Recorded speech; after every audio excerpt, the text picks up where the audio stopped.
It's good to be here again in the World Economic Forum in Davos. It's my pleasure to introduce Alex Karp. I want to just start off on something more intimate between he and I. I'm pretty proud of what I created at BlackRock, but my total return since I've been a CEO is only compounded at 21%. Since Alex and Palantir went public, his compounded return is 73%. So congratulations, Alex. But more importantly, we're in the middle of a profound technological shift. I think we all are hearing about it, reading about it, feeling it, being a part of it. And everybody's asking the question, you know, what can AI do for me, or how can I translate it? What can it do for growth? What can it do for workers? What can it do for countries and national security? We are talking about it, that it has the potential to grow capacity, to modernize industries, expand opportunity. It also will transform how we work and where we work and how we work. And the question is, are governments prepared for that real transformation of a society? So we need to make sure that as it deploys in a way that empowers people, empowers institutions, and builds a more resilient global economy. Few leaders are truly at this intersection, though. I am certainly not that leader, but in that intersection of technology, national security, and the real economy, the way Alex Karp is. As co-founder and CEO of Palantir, Alex has closely worked with defense and governments, private organizations to apply how AI can be used in more of the critical areas. And it's really important. And I must say, my conversations that I've had with Alex over the last year has really enlightened me. So I'm looking forward to this, Alex. So let me just start off. Sovereign states have often been early adapters of advanced technology. And I think we're seeing that really very, very intimately in the United States. But from your perspective, how is AI supporting decision-making in defense and security?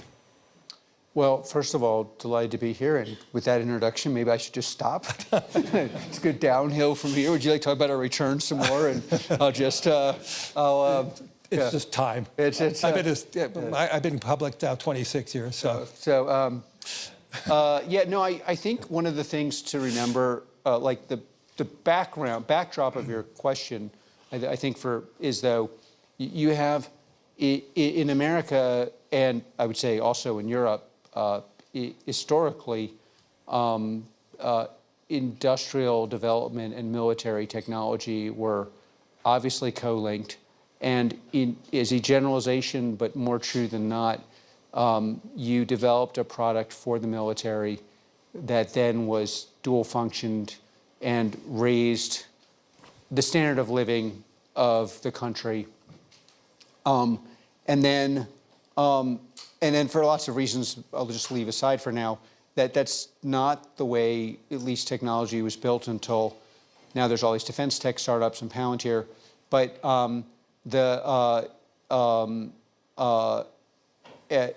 it was that you had this thing where you were going to create something that had to work under the harshest conditions, that was presumably significantly better than anyone else's, to the point where it would give you a more than a slight advantage on a battlefield, especially if combined with your way of fighting. And you saw this. There was a very famous socialist German historian who said, well, one of the problems Germany had was the warfighting machine was so good that they just said, well, we'll decide on the battlefield who's right. And that led to obviously lots of disjunctions and real problems. In the American context, and I would say there you have a dislocation between what has happened recently in America and what is happening in Europe, and what I think America and China are kind of very successful.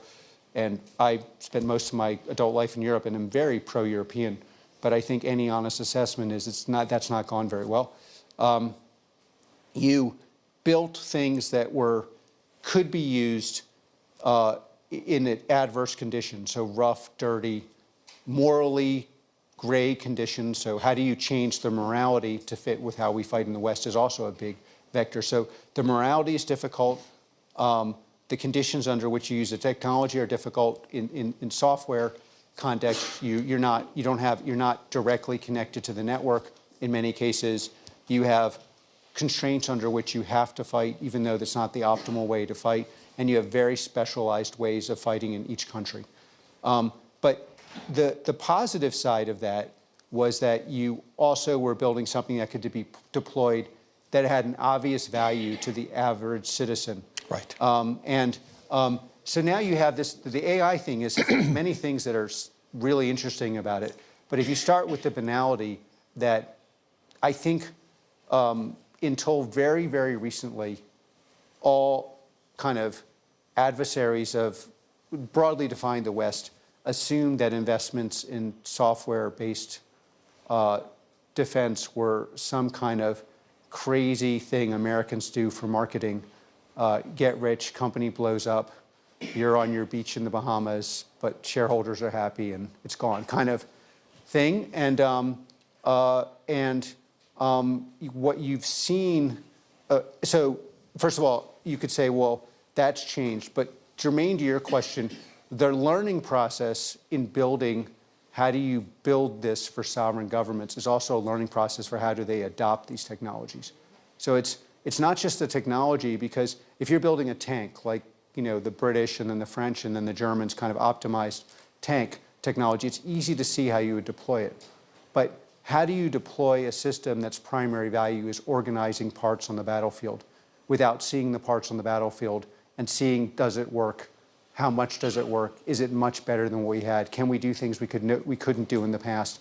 And then there's a hidden thing about software, AI, that a lot of the value, interestingly, people always assume the value is from where you are to where you should be.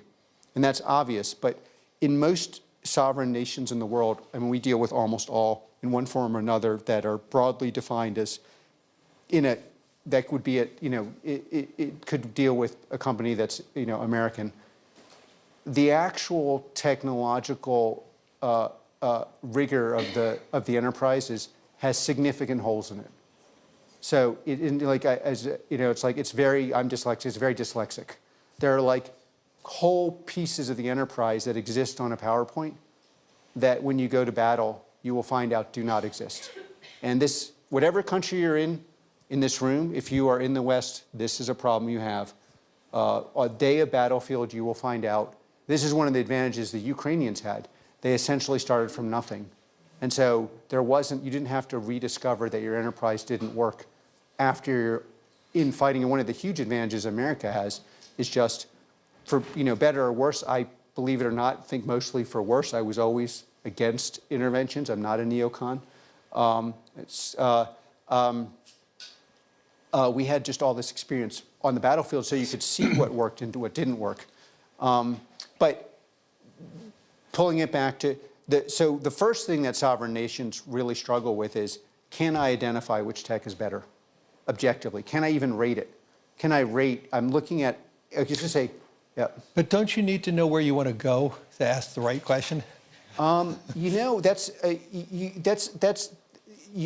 let me reframe it. Yeah. You have to know where you are to know where you want to go. Okay. So like the point I'm making with this exegesis is one of the most important things Palantir's done on the battlefield is be able to make up for the fact that half your enterprise doesn't even work on the battlefield. It does work in a lab on a PowerPoint only built by country. It doesn't work because of machinery or humans. Because the conditions of a battlefield are rough variable and dangerous, yeah. and like, for example, like the modern, if you just take Ukraine as an example, just to make it empirical, everyone like reads this and they're like, okay, well, how hard could it be to move a drone from A to B? Well, actually, first of all, you're going to need to know where you want to put the drone. That's going to require synchronizing all your data. You're going to need to do that without transferring that data to your adversary, which means you're going to have to know every single person who touched it. You're going to have to obfuscate it till the final thing. Then you're going to want to do it presumably either within the accordance of your strategy or with your ethics. So where does it not go? you're going to want to be able to correlate it. Do you want to put the drone on your asset? Only 2 people in Ukraine may know that one of the generals is your asset. You can't tell people that's your asset. How do you make it look like to your soldiers that you actually were taking people out and you just missed your asset? Then the war advances. So the Russians, which are they're often very underestimated for reasons I don't understand, but like they're mathematically arguably the best in the world, and things they may not have in the beginning, they can kind of cobble together. And so they began jamming electronics. So now you have a completely different problem, but presumably your enterprise has to be the same or developed, because now it's not a question of going from A to B, it's a question of going through a completely jammed environment where you have no connectivity while actually collecting data while you go through that environment. And every one of those things is like a dynamic challenge, none of which were foreseen even before the Ukraine did. Every single battle zone in the world has by the way, the other thing is, then people fight differently. So like if you look at the big battlefields, I'm sure some people love our work here and some people hate it, by the way. We welcome all opinions at Palantir. Even inside Palantir, we have people who love our work and people who are unhappy with the work. We welcome all. That's a spirit of dialogue. It's a spirit of dialogue with somewhat of a leader. But, if you look at, how, when the Ukrainians, it's a small team of people and very courageous soldiers that are very technical. They have highly technical people that get built on top of our product, things that we don't understand and proprietary ways of using the product. In Israel, they, according to rumors, use their intelligence. So most people fight military to military. This was intelligence in Iran, from what I can tell from the papers. And then in America, you just have massive forces that no other country has, but they had to be integrated. And the integration capacity, so every one of those things is different. Sure. And so the twofold role of enterprise software on a battlefield is, one, to make sure all the underlying things actually works, and then two, to raise the level to a level no one else has in the world. Let me translate this now. I mean, there's so much technology that was created from defense, whether it was the internet, GPS. How do you envision this translating from defense and military to corporations, to businesses, to society?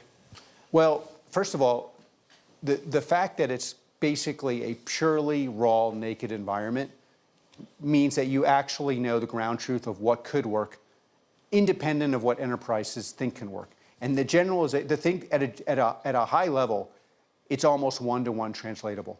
But precisely because, as just to take enterprises in general, not all enterprises, tend to want to, over time, become like every other enterprise. So if you take 5, A enterprise and B enterprise and C enterprise, they're in the same market. Their tech infrastructure is trying to make them into the same enterprise. They have the same org chart. Sure. They have presumably roughly the same, they don't have the same data infrastructure. And what you learn on the battlefield is that, and in life is, that's not particularly valuable. What is very valuable is an enterprise can do something no enterprise in the world can do. And so that is the goal of every single military intelligence service. In fact, all these intelligence services and militaries have their own specialization. And so when we went to commerce, like what we're saying is, how can we make your insurance company, the way you underwrite, how can we make that to your tribal knowledge about underwriting? How can we transform this to knowledge everyone has to a knowledge only you have and with efficiencies that no one else has? So as an example, on the battlefield, one of the most important issues is how do you acquire data, process it, and then put it into a framework where it can be actioned, either from an intelligence perspective. Yeah. So just obviously, what does a business do? In the end of the day, what is a business doing? I mean, it is, so for example, especially in anything underwriting, banking, hospital intakes. It's information. It's information. It's sorting the information in a way that you have a distinct advantage over other people who are similarly situated, and that advantage can't be eviscerated easily.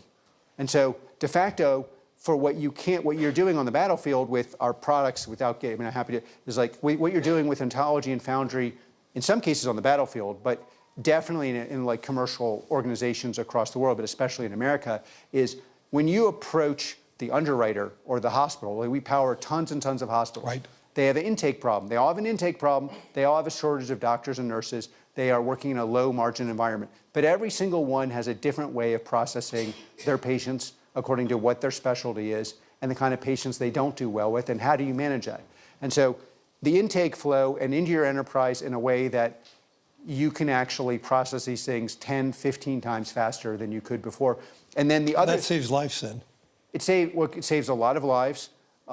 It also, interestingly, because you're processing the LLM in an ontology, you have a structure. It all, despite what people may want to believe, it also bolsters civil liberties, because now you can say, well, I mean, just simple questions. Was someone processed based on economic considerations, or were they processed based on their background?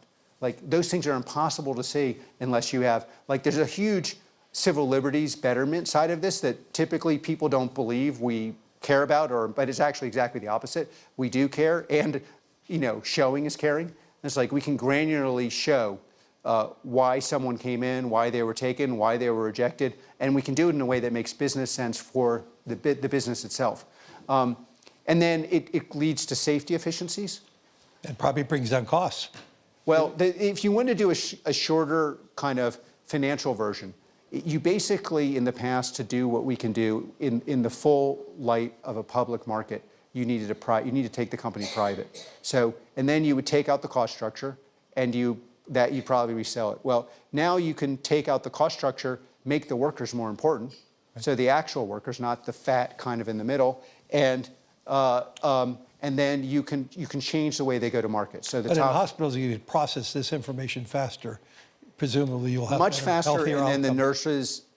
the nurses and doctors are also happier. And yeah.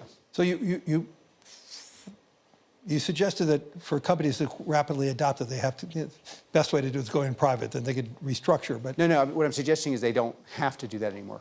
They don't have to do that. No. But so, what is the basic hindrance in the adoption of AI? Is it just legacy systems, legacy issues? How do we accelerate the adoption that it's good for humanity? Well, I mean, our adoption accelerates beyond our capacity. So I think if you just buy large language models off the shelf and try to do any of this, it won't work. It's a commodity. Also, it's not precise enough. You can't do underwriting with a large. No. You couldn't do any of these things that are regulated. No. So moving to like everybody, there's not like the problem with adoption at this point is people have tried things that just can never work. Like you borrow a large language model, you put it on your stack, and you wonder why it's like not working. And so what you're going to see, especially in America, is people trying to do something like what we do with ontology, maybe by hand. Because once you build a software layer to orchestrate and manage the large language models in a language that your enterprise understands, you actually can create value. And I think there's a lot of discussions like, are we in an AI bubble? What is the meaning of the bubble? Well, it's like, I think if anything, we're just in a lag where there's a lot of AI, some of it works. Again, if you go back to the battlefield context, everybody in the world assumed this would not work, but now it does work. And so now the question isn't, does it work, but how can we get it to work for my country? And this is exactly what's happening in companies. In companies, it's like, oh, this company, it worked, mine didn't. What are you doing? Like, for example, I mean, if you want to just make it like parochial to us, Palantir barely has a sales force. In fact, it seems to be getting smaller every time I go see them. And it's simply because you're laughing because you know it's the Palantirians here, but it's getting smaller and smaller and smaller. And it's not because we're trying to save on the unit economics. It's actually because it is a low trust environment in AI. People have tried lots of stuff. A lot of it hasn't worked. But if you've delivered stuff that does work, why do you need a sales force? Like you just... It sells itself. Well, you have to say, hey, don't talk to us. And then that's on commercial. In government, at this point, it's really, we don't, like it's very hard to export simply because we have to train the people, and we have limited bandwidth. I was going to say that's your limited bandwidth, the training. Once somebody takes on your software. Well, in the government contest, every country, like, obviously has the equivalent of a security clearance, right? So to build Project Maven or Maven into your architecture, you're going to need somebody with the highest level of clearance that also is technical. And most technical people, unfortunately, are not going after the highest level of clearance. So there are very, very few people like that. So that resource is super scarce, and then they have to be trained.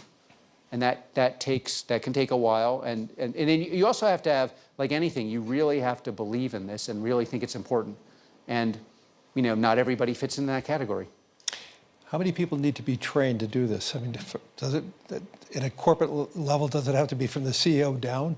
How does this work? As you add, well, you're talking about like insurance underwriting. Well, yeah. So insurance underwriting, the way it works is the best case scenario. You have the best and worst case scenario. Best case scenario, CEO is mathematically inclined, even though they may not know nothing about product, but they can impute a product working by looking at the math. Yeah, okay. And has, and then we probably need to train 5 or 6 people on there. And in the beginning, we do all of it. And then we transfer that as much as we can to them, or we're trying to partner with people who can do that with us. But you need a small number of people, but we still need more than we have. You suggested repeatedly about how AI could strengthen foundations for an economy, especially we're seeing that in the United States. How rapidly can AI change the growth trajectory? Because you mentioned that earlier about how it could improve the economies, the well-being of companies. Well, in a lot of these things, there's a speed question, but I think like with a lot of our companies, it's like we can take out, in the area we go in, up to 80% of your cost and improve your top line dramatically. But it really depends on the use case and what we're doing. And then there's a speed function, which is we can, in the past 5 years ago, that would take us a year. Sure. Now it could take a week. Yeah. Let me further that question, though. I'm sure it's on the minds of some people here. Is AI going to create jobs or destroy jobs overall? Yeah, I think one of the unfortunate things of the narrative in the West is it will destroy humanity's jobs of, like, you went to an elite school and you studied philosophy. Use myself as an example. I did too. Yeah, hopefully you have some other skill. That one is going to be hard to market. And it was always hard to market. It was hard to market, very hard. It was a good education. A very, very strong education. If you can get a job, you might keep it. But that's what I always thought. It was like, if I finally get a job, I'll probably keep it and do well, but I'm not sure who's going to give me my first job.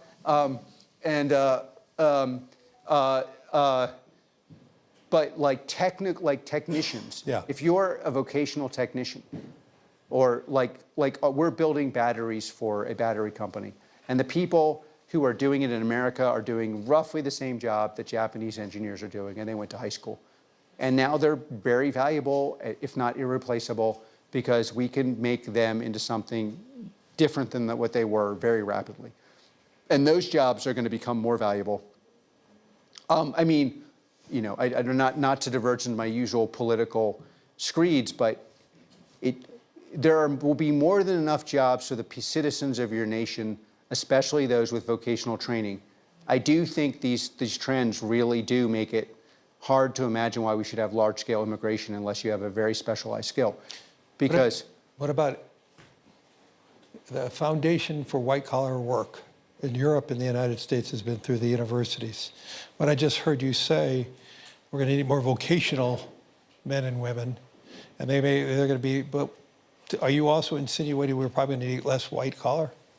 I think what we need to do is, yes, but I think we need different ways of testing aptitude.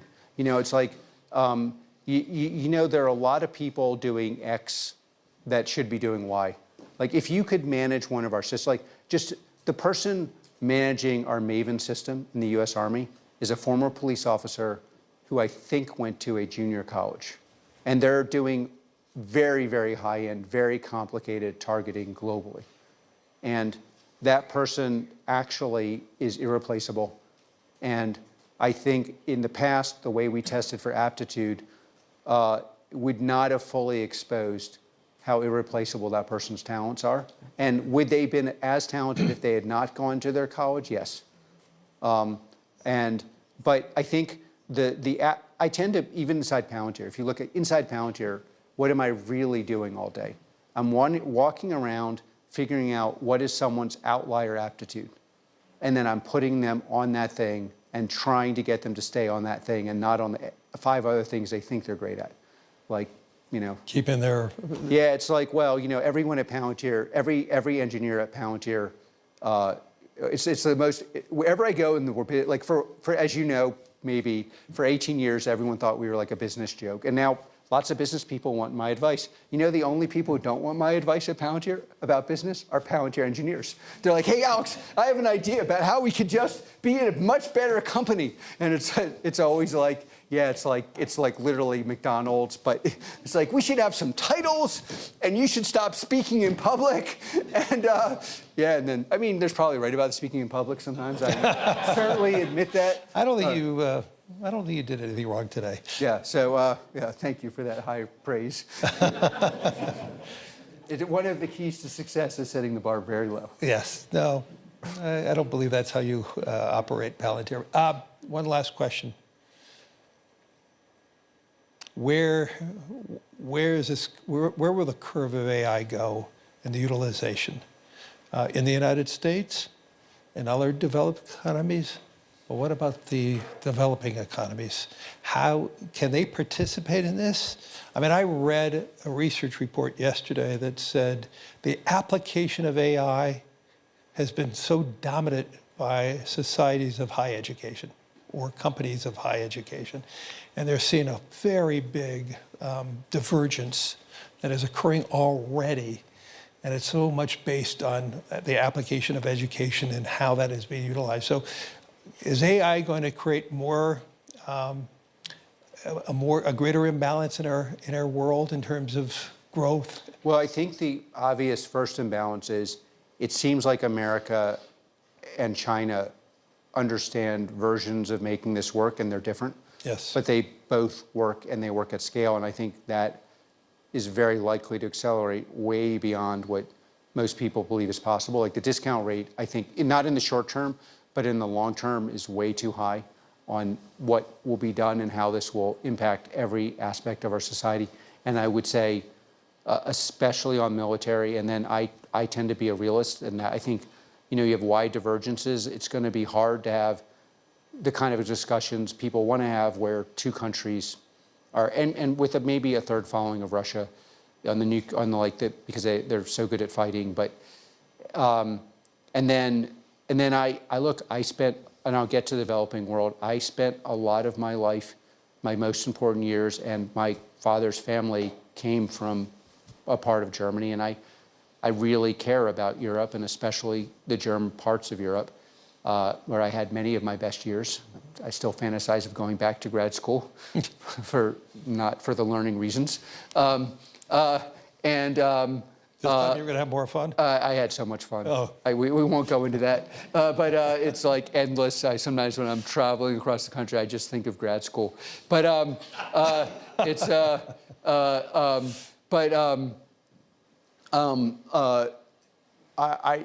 the tech adoption in Europe is a serious and very, very structural problem. And what scares me the most is I haven't seen any political leader just stand up and say, we have a serious and structural problem that we are going to fix.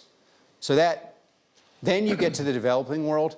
I would imagine, it also depends what you mean by the developing world. I would imagine with not enough knowledge, you're just going to find pockets that go very well and pockets that go very poorly. As a generalization, like again, if you go back to this somewhat non-successful soliloquy I had about the underlying architecture. One way to look at the unfairness of AI is it pen tests, meaning it load bears on things. So societies that can, and organizations and companies that can bear that load have a huge advantage. The problem is if you've been pretending you're bearing a load you're not, it collapses, and that's where you have to start. And so if you go around and just say, okay, what societies and microcultures are going to be load-bearing here, I think you would find that parts of the developing world, certain communities in that are going to do very well. You do need a realistic assessment of the load-bearing. Yeah. And there's a certain honesty that is painful for all of us in this technology, large language models, however implemented in software. You just cannot obfuscate what can bear the load and what can't. And then political structures are built to do just that. Like, yeah, I can't fix anything, but I can give you some bullshit line that you want to hear that's going to make you not care about how bad your life is and how much worse it's going to be tomorrow. Yeah. I can give you that for free. And that stuff is harder to get away with in this culture. And you know, I still view myself as a card-carrying progressive, and I think it's the single most important thing a progressive could do is go around and say, yeah, but the revolution that's coming is going to expose the actual market value of what you're doing, whether we want it or not. Like, it's like, I don't even want to know the market value of some of this stuff. But it is over a relative rapid period of time, so next 3 years, you're just going to get market value, honesty in all sorts of in communities and micro communities. And the best thing you can do if you are in a community, whether that is a large community like Germany or a large community, larger like America, and you really care for the people you're representing, is to say, yeah, but we have to kind of look closely at what load we can bear. Thank you, Alex. Thank you. Thank you, everyone.